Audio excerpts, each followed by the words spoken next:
Philippians chapter 1 and verse 6 says, being confident of this, don't be going too far, guys, I'm going to need you soon. Being confident of this, that he who began a good work in you will carry it on, or will be faithful to bring it to completion until the day of Christ Jesus. I want to talk to you today on a message that I have entitled, God's Not Finished With You. God's not finished with you, with any of you. A couple of you are in agreement with that there. Hopefully by the time I'm finished, everybody will be in agreement. God is not finished with you yet. God's not finished. The story hasn't ended. God's not finished with you yet. I don't know what you guys are like whenever it comes to DIY. I'm not that good. I'm really not that good. I get it done, but I struggle through it. I have this issue of I just hate doing DIY. I don't care what it is. Should it be just sticking a little nail into a stud wall? I just groan and moan my way through it, and I have this history of just having this hate relationship with DIY.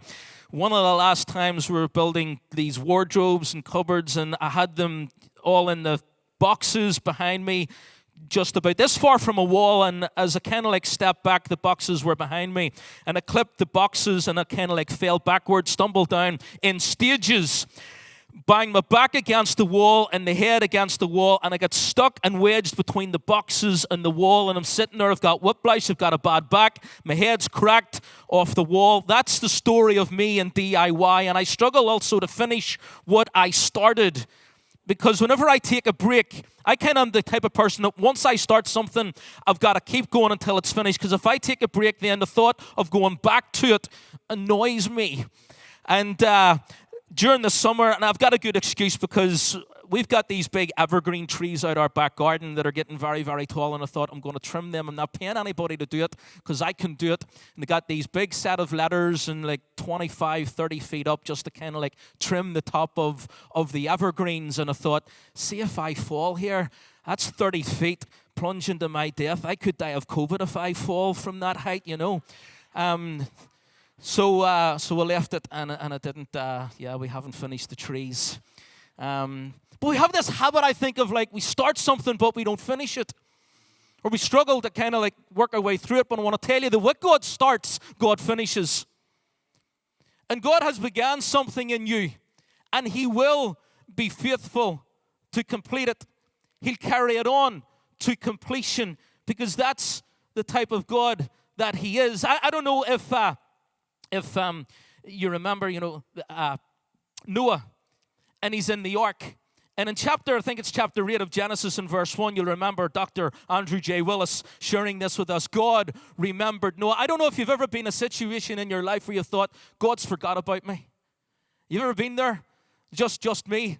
I've been there. God's forgot about me. God made me all these promises, and it didn't turn out the way that He said it would, and God has forgot about me. Have you ever been in that position? Have you ever been in that place where you just felt, God's forgot about me? And Andrew J. Willis, he's up on his platform, and he preached about how God remembered Noah. It wasn't that God forgot about Noah. There was a time that was prepared for the waters to recede, and then for God to begin to move in Noah's life and release him from the ark. And I want you to know today that God has not forgot about you. God has not forgot about you. God is working in your life. Even though we don't see it, He's working. Even though we don't feel it, He's working. Why is it we can sing that song, but yet have an issue living it out in our lives? So much more difficult, isn't it? Where is God? Is that a question that you've asked? Because it's a question that I ask very, very often. Where are you, Lord? Why is this happening? This shouldn't be happening, God. Where are you? God is faithful, and He is faithful to the call in your life. And what He has started, He will bring it to completion. God's not finished with you just yet. See, in life and in ministry, we struggle. Just because people are preaching and people are involved in ministry doesn't mean that they don't struggle. We struggle through life, and we struggle very often through ministry. There's this guy in the Old Testament by the name of Elijah. Elijah, within within Jewish circles, within Judaism, as they think back to the Old Testament, Elijah is held in pretty high regard. He was a prophet, a man of God in the Old Testament. And whenever Jews look back to the Old Testament and they think about patriarchs and about men of God, then they think about men like Elijah.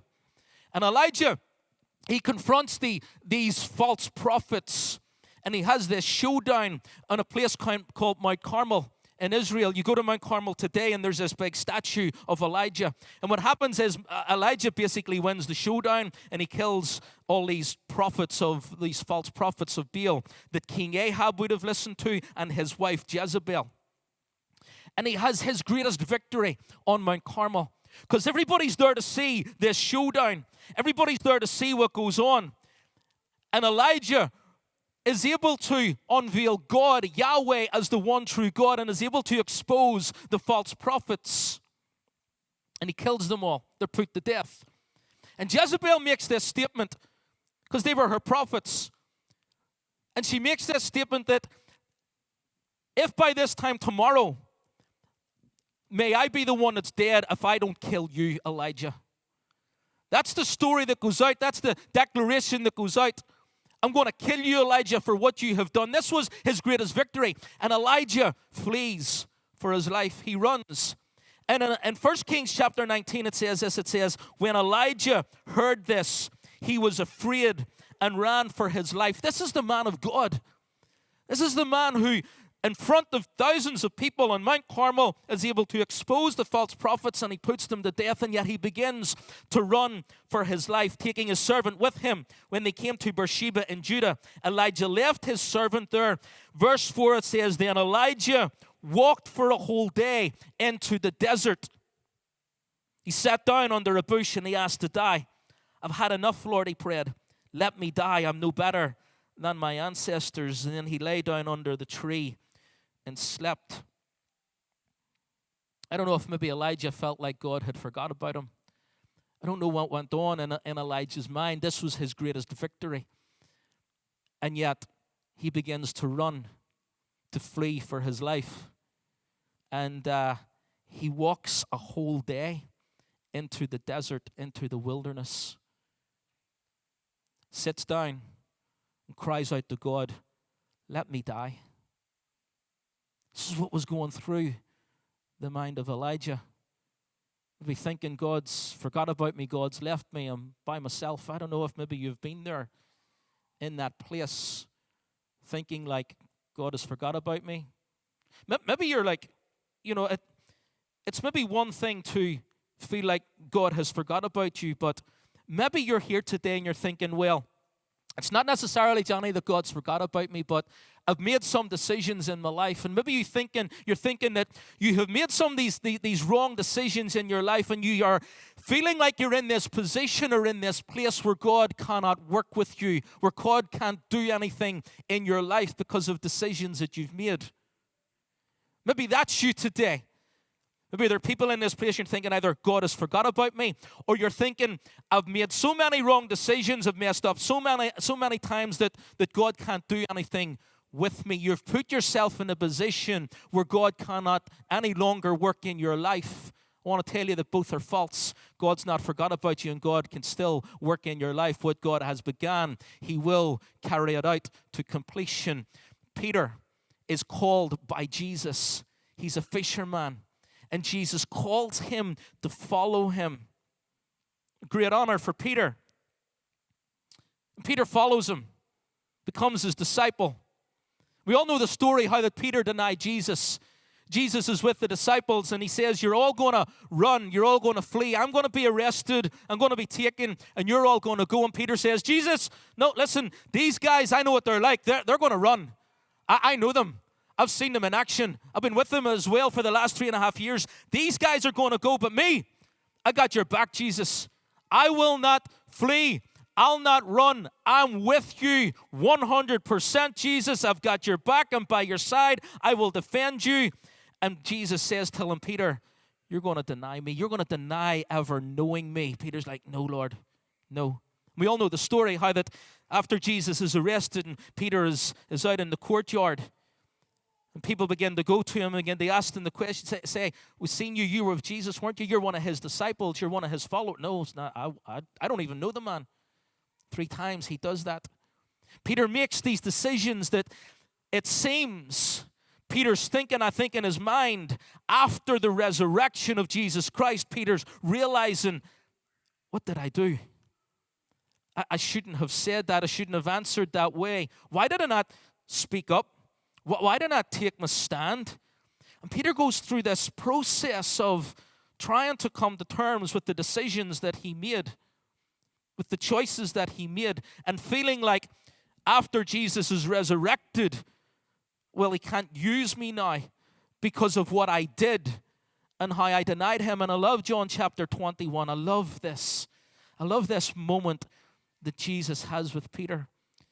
Because after he's resurrected and after Jesus kind of meets them, Peter's still struggling with his decisions, that they go fishing and they're out in the Sea of Galilee and they're fishing, and Jesus turns up on the shore and Jesus calls them because they're struggling to catch fish.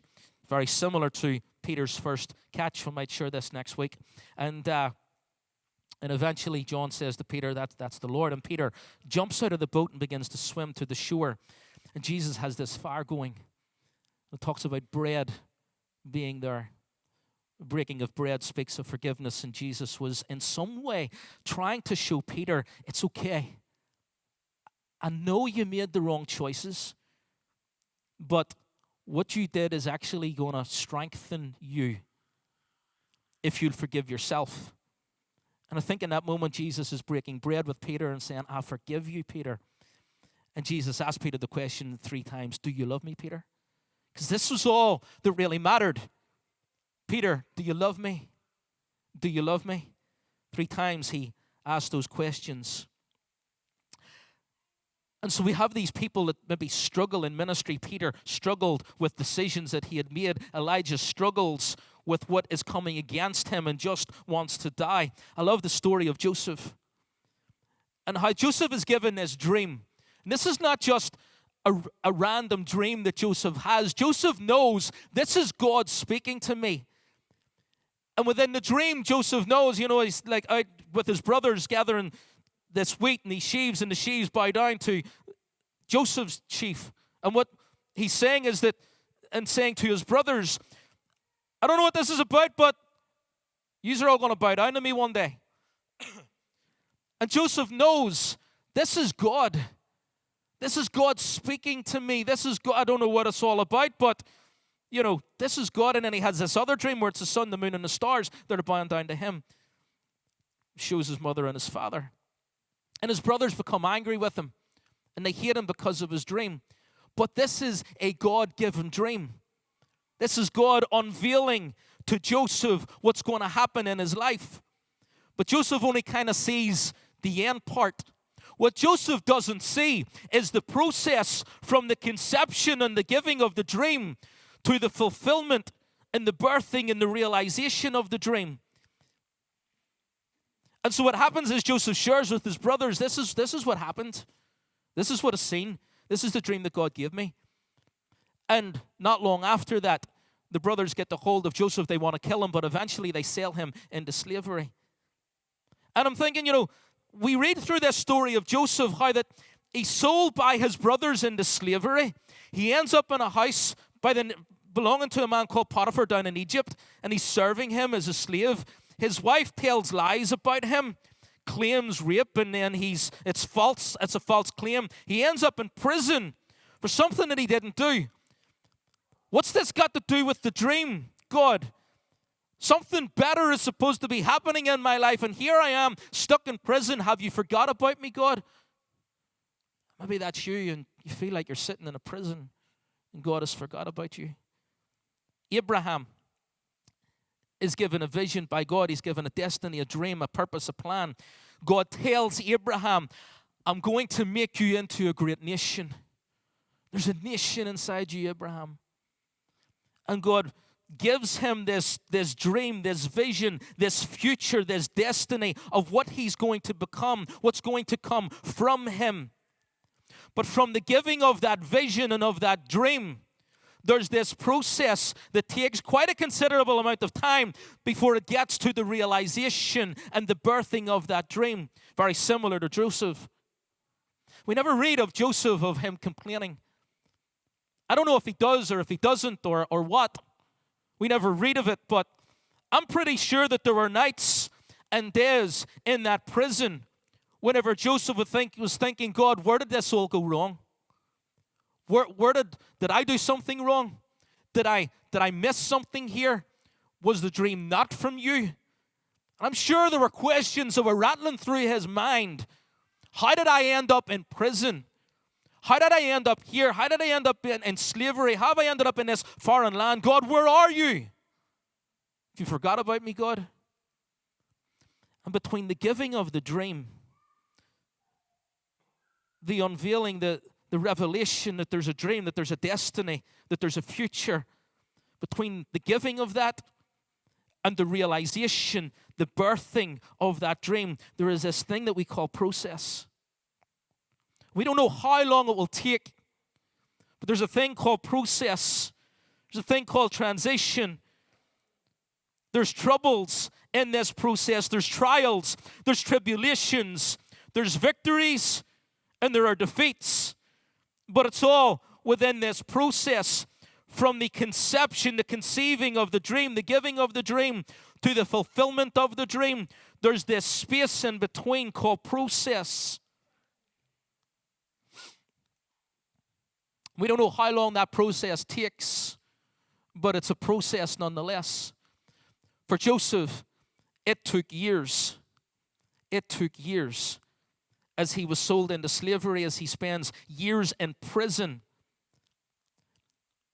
And as he's in prison, you know, there was this moment in prison where he's got these other two guys with him. They're a baker and a candlestick maker. No, a wine taster.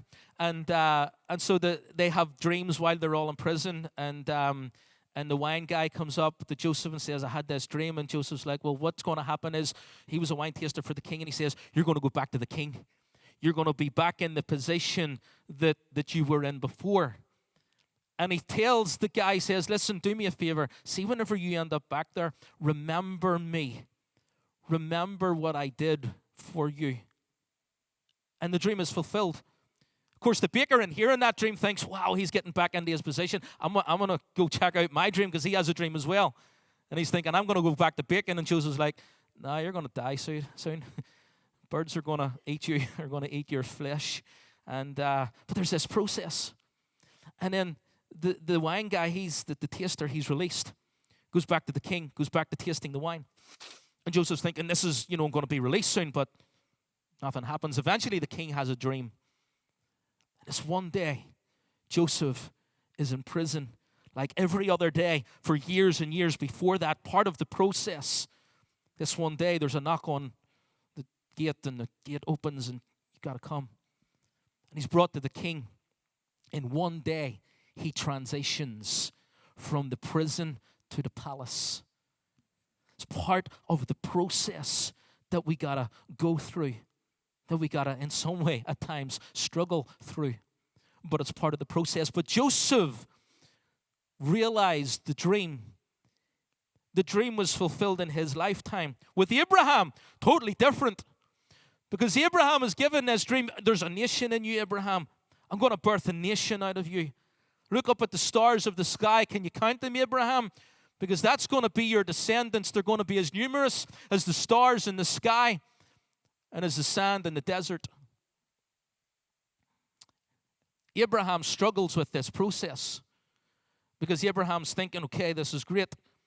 And he's got this wife by the name of Sarah. They can't conceive. Struggling to conceive. Probably not for the want of trying, but they're struggling to conceive. Then they have this idea, let's help God out. And they have this mistress who conceives with Abraham, gives birth to a son by the name of Ishmael. But that was never part of the promise. That was never part of the plan. And God eventually, and this is the thing, is that we don't know how long this is going to take. You don't know how long it's going to take from the giving of the dream to the realization. You see, eventually Sarah becomes pregnant and has a son by the name of Isaac. He is the son of promise. Isaac gives birth. He doesn't give birth. His wife gives birth to a son, two twins, Esau and Jacob. And it's through Jacob. Jacob becomes Israel, has 12 sons, of which one is Joseph. And Joseph travels down to Egypt, sold into slavery. There's a famine where his father and where his brothers are still living. And his brothers travel down, not knowing that the man they're going to meet is Joseph. And they bow down to Joseph, the one who was raised the second in command only after the king in Egypt. The dream is fulfilled. Joseph sees that. But Abraham doesn't. Because Abraham's dead. Abraham's vision, Abraham's dream, the destiny for Abraham comes through Isaac and Jacob, or Israel, and through the 12 sons, who they stay in Egypt, and they have sons and daughters and children, and they begin to grow in number. But then they're taken into slavery in Egypt for 400 years. So God gives Abraham the dream away back here. But it takes hundreds and hundreds and hundreds and hundreds of years before the dream is fulfilled. Because what happens then is this guy called Moses comes and he leads them out of slavery. He leads them through the wilderness. Joshua takes over. They cross over the Jordan. We've been speaking about this. And they go over to Jericho. They take control of Jericho. And they begin to move into the promise that God had given to Abraham. You see, what God said would happen, the good work that he began, the word that he gave, the promise that he gave to Abraham would be fulfilled. He would carry it on to completion. He made a covenant with Abraham. I will make you into a great nation. Abraham didn't see it, but his descendants did. And they take control of the land, and God births the nation of Israel. Joseph saw it in his lifetime. His vision, his dream. But Abraham didn't. But what we've got to remember is that what was spoken over Abraham was going to have an impact and an influence on his children, his grandchildren, his great-grandchildren, his great-great-grandchildren. You see, the people that came out of Israel, out of Egypt from slavery, they were direct descendants of Abraham. Abraham, Isaac, Jacob, the 12 sons living in Egypt. Their families increase.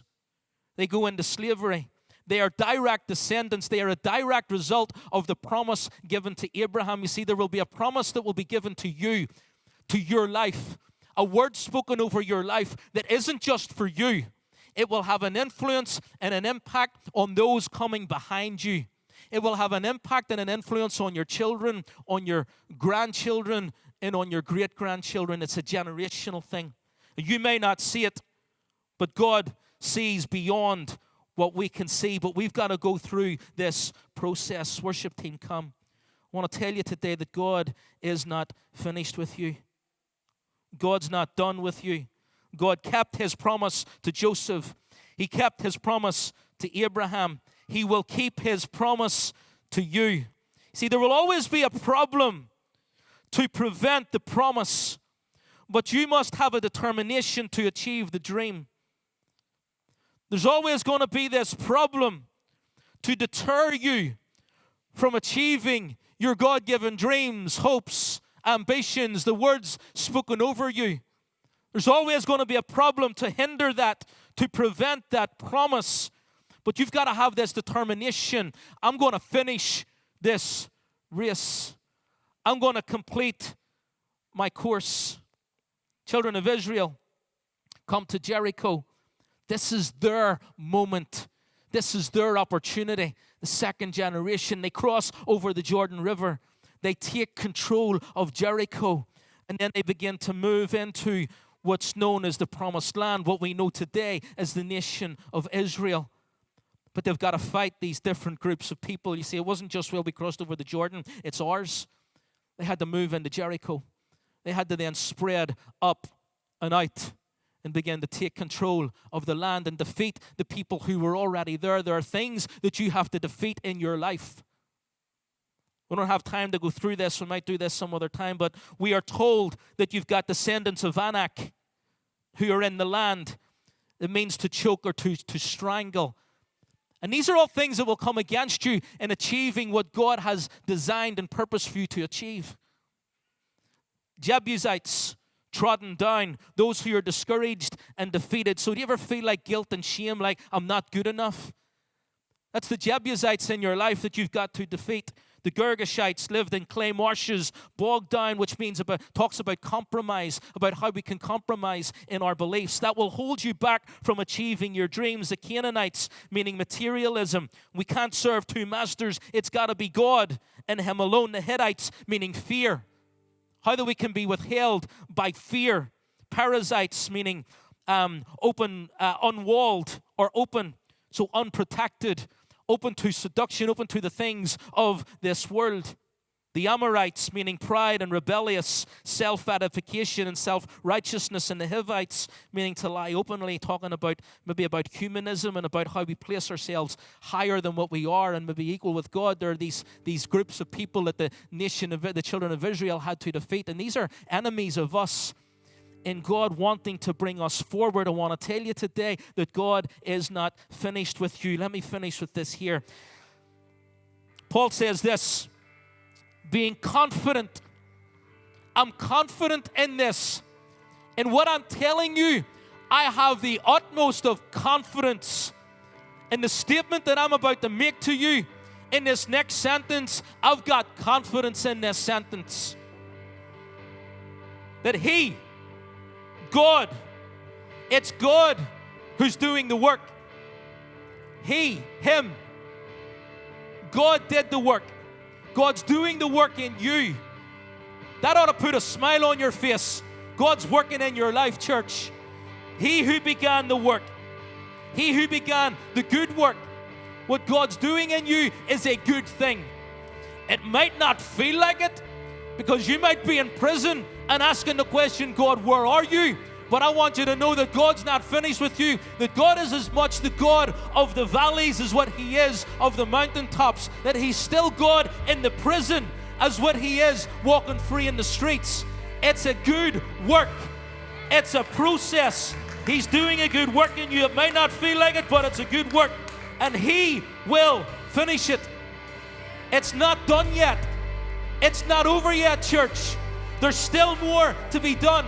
God's still working in your life. God's not done with you. God's not finished with you.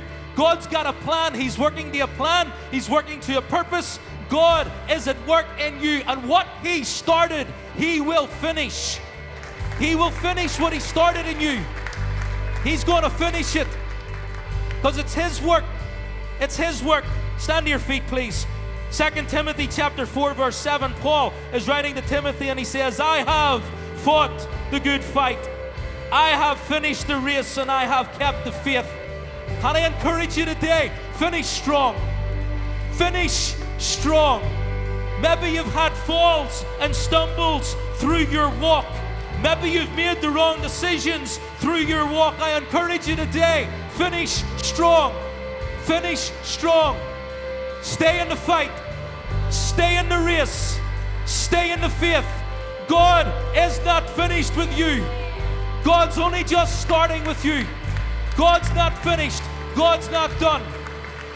He finishes what He starts. He finishes what He begins. When He came to this earth, He came with a purpose and with a plan to die on a cross. And then as He's hanging on that cross, He screams out, it is finished. It is finished. He accomplished what He set out to do while on this earth. And one day, He'll be able to present you before His Father in heaven and say, look, it's finished. It's finished. He's finished. She's finished. He's complete. She's complete. We will be fulfilled. We will be brought to completion on the day of Jesus Christ. There's going to be a day when Jesus is going to bring you to the Father. There's going to be a day when Jesus is going to bring you by the hand He's going to bring you to the Father. He's going to present you to the Father. He says, they are finished. They are complete. God's not done, church. God's not done. God's not done.